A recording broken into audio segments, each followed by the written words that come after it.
กนางความปากันนั่งล้อม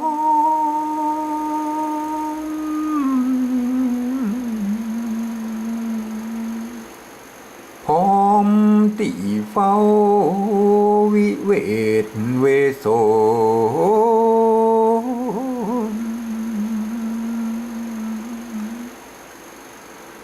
ได้ยินว่าตะ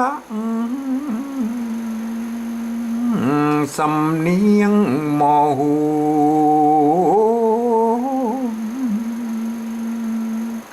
หานกูลโกน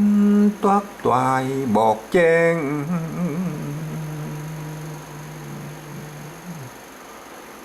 ปากันเสียใจ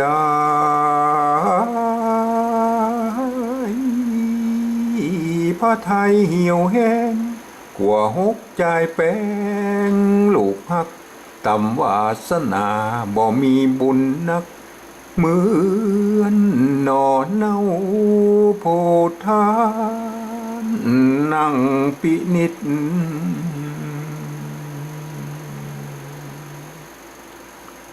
กึดเปิกษาการถ้าปุตในการ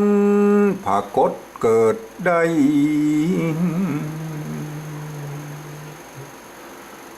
ลูกของเฮาเตียงตกต่ำไตตั้งหกใจจุมพี่น้องกันวิมาลาจักพระสูตรต้องพระเจื่องเจ้าโพธานางหนึ่งนอน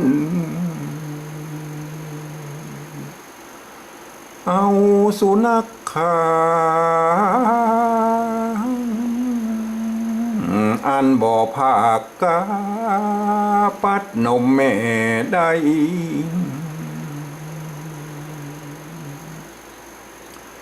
ใส่ผู้สาปามาติกาย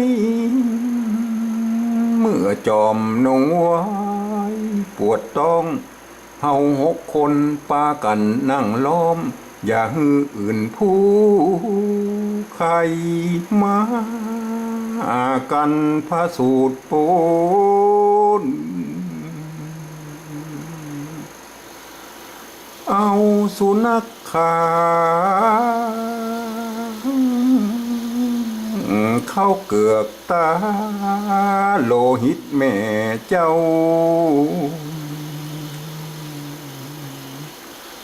แล้วเอาปุตตาพระองค์จอมเงาทิ้งตอดลุ